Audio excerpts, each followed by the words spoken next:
Good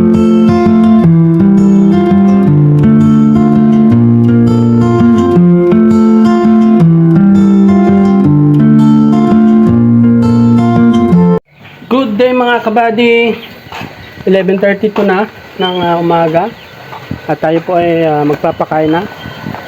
Unang kain ulit ng ating mga natirang tilapia. Sila po ay ka 136 days na. Ayan po sila mga kabady. Yun.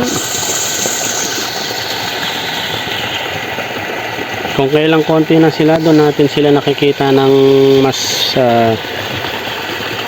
maayos at mas malinaw. So papakain na po tayo, samahan nyo ako.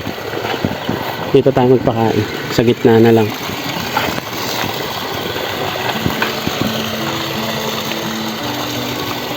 Ayan sila, oh, sumusunod-sunod.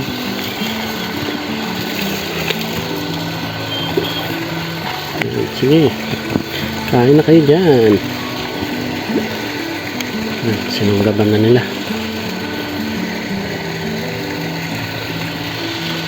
So papalakihin pa natin ito ng kaunti hanggang maubos yung 10 kilo.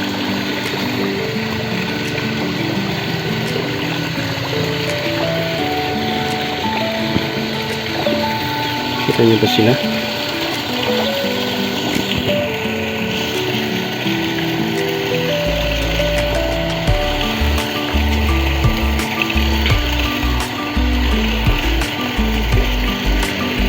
Marami-rami pa eh.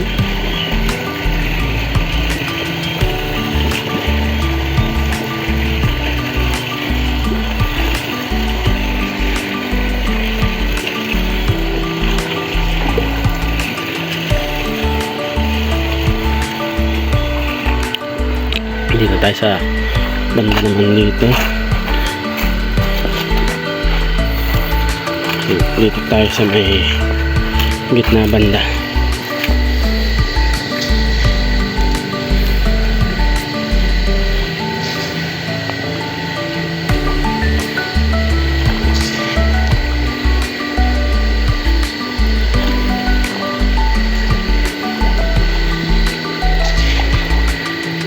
Ngayon kahit tirik na po yung araw, hindi tayo nangangamba na sila ay may initan or hindi sila kakain, mga ganun, kasi meron na nga tayong overflow,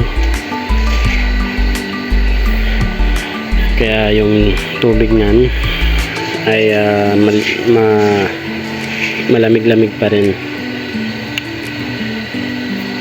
Yan sila, bigay ko na ito lahat. Yo,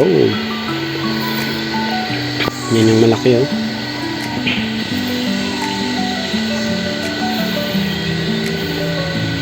Ito yung iba.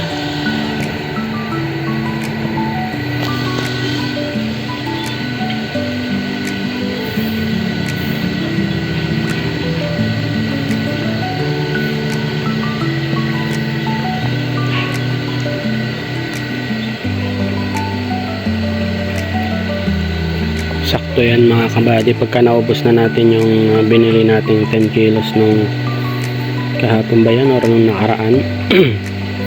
Sakto na yan, i-clear na natin to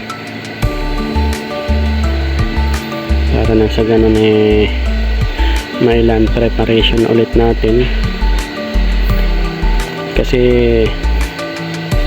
yun, yung sila kagawad nga ay nakaplano na rin na talaga maglalagay, kaya dapat ready na rin tayo nun.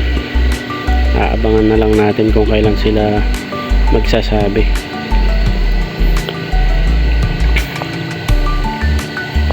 So mga kabado,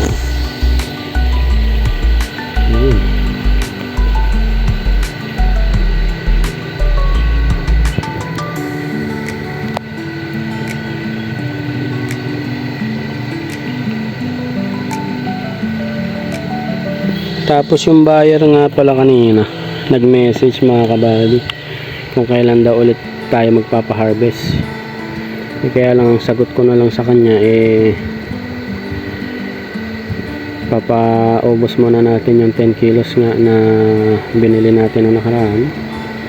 Tapos baka ano na lang to, para dito lang sa mga malalapit, sa mga kapitbahay, mga ganon.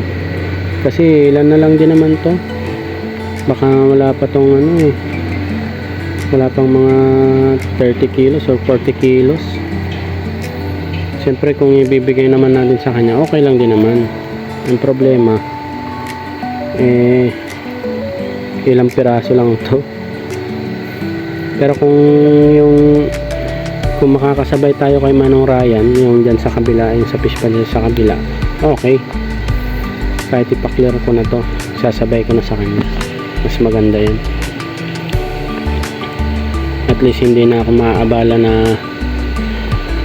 maglako-lako pa sa kapitbahay kasi kukunin na nila. Although mas maganda yun, mas malaki yun ng kaunti yung pagbebentahan, kasi kung sa kikilo natin yan pang bahay-bahay lang dito sa amin, pwede natin ibigay ng 140 isang kilo. Pero kung sa buyer, sisimutin niya na yan, kukunin niya lahat ng good, 115 yan per kilo mga kabahati. Yun nga lang, konti na lang naman to, sapat na lang to siguro sa mga kapitbahay. Yan, ang ganda nila pagmasdan mga kabady, sayang nung sanang marami pa sila, ganyan kalinaw, hindi napapanood sana natin sila ng maayos. Pero hindi bali mga kabady, hindi naman nagtatapos doon ang lahat, magkakarga pa tayo soon. Kaya dun sa mga dati nang nakakapanood, ayan, maraming salamat. Asahan nyo na i-video pa rin natin to, i-content pa rin natin to araw-araw. Yan mga kabady. So mamaya na lang ulit mga kabady, kung makakapagpakain pa ulit ng tanghali. Bye bye. Yun, update tayo mga kabady. Kararating lang, alas 5 pasado na. So papakain pa rin tayo kasi hindi naman umuulan. Yan, so samahan niyo ako mga kabady. Yan, madahon na naman, oh. Lakas na naman ng hangin kanina. Tsaka na lang natin malilinisan yan kapag ako na. Yan, so ganito na lang gagawin ko. Yan, para mas mabilis na maibigay yung pagkain nila mga kabady. Nagahol na tayo. May importante kasing pinuntahan kanina sa bayan at ngayon lang din nakarating. Tapos dito na natin lalagay yung iba. Yun lang na abot ng ating kambing yung ating mulberry kinain. Pero okay lang yan, tutubo naman yan, mabilis lang yan tumubo.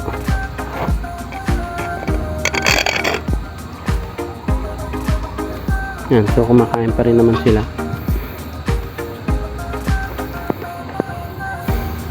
Kaya nga lang sobrang late na mga kabady.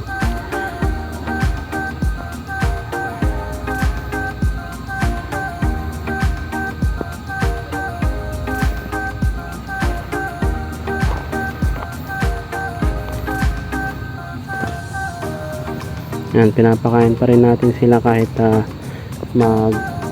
didilim na, pero kita pa naman nila yan yan, tsaka kumakain sila mga kabady,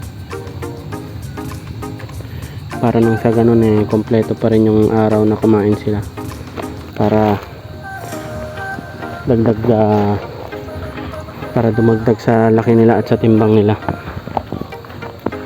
Sa ganun may dispose na natin sila.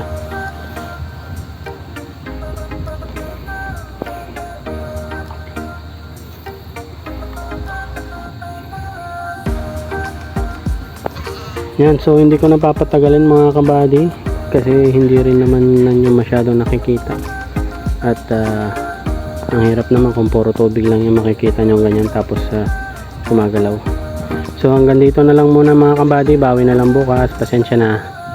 Bye bye.